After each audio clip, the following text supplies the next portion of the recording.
Okay, classroom area. So in a nutshell, all these walls need to be taken down to construct the new classrooms. All the flooring needs to come up. And in order to take down the walls, the ceiling tiles need to come down, the ceiling grid needs to come down. Most of the lights actually aren't working. There's no sense of trying to save them. It would cost more money for me to put in new lights. As far as the ceiling grid, ceiling tiles, once again, it would be more money to try to rework it as opposed to just taking it down and just starting off from scratch. Every wall in here, with the exception of the outside walls, every wall is getting torn out because nothing lines up with the new plans, which means all this electrical, all this has got to be traced. Every bit of electrical in here needs to be traced back. Then when we construct the new walls, all new electrical needs to get in. So every room needs to have a switch. Every room needs to have 3 to 4 lights. Every room needs to have emergency exit lights or emergency exit lights. Yeah, we need to have new exit signs. That's the reason why. So all the new classrooms. As for the plan, do you think all the walls need to come down? It doesn't make any sense to keep any walls. Okay. It costs me so much more to try to save one section of a wall as opposed to take it down and put a new one because I still have to open it up to get the electrical out.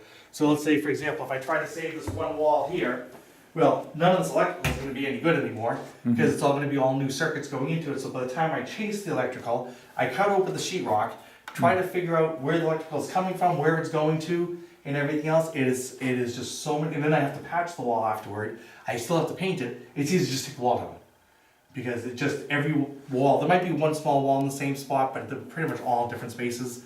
So there's nothing, it's just 10 times faster. So then with the HVAC, we got to rework all the HVAC in this unit because obviously a lot of these rooms, I think they might have been kept open or low ceilings because your room like this only has one little diffuser, that one only has one little diffuser.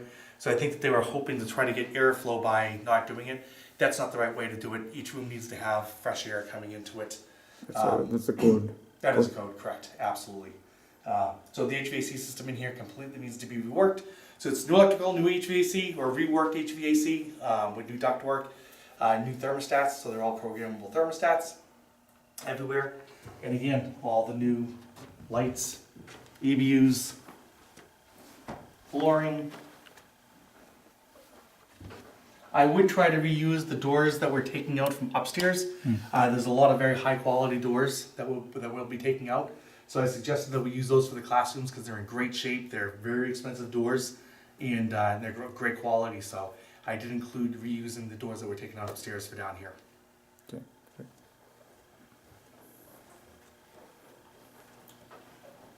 And this is the stairway.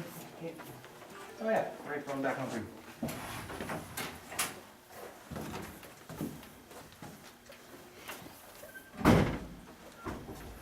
So again, so inside the vault, there doesn't appear to be any ventilation in the vault whatsoever. So again, besides storage, I don't know what else it could be used for. And I think trying to penetrate through anything like that would be not worth it. Back in the storage areas, really have nothing scheduled for anything back here except carpet through this, but all the back closets would just stay the way that they are. They're clean, they're neat.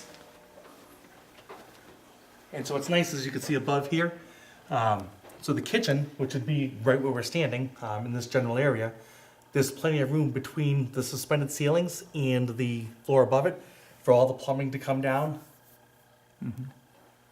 So I could work the gas piping in, the plumbing, everything would be hidden, and I don't have to tear up all this concrete to get it underground.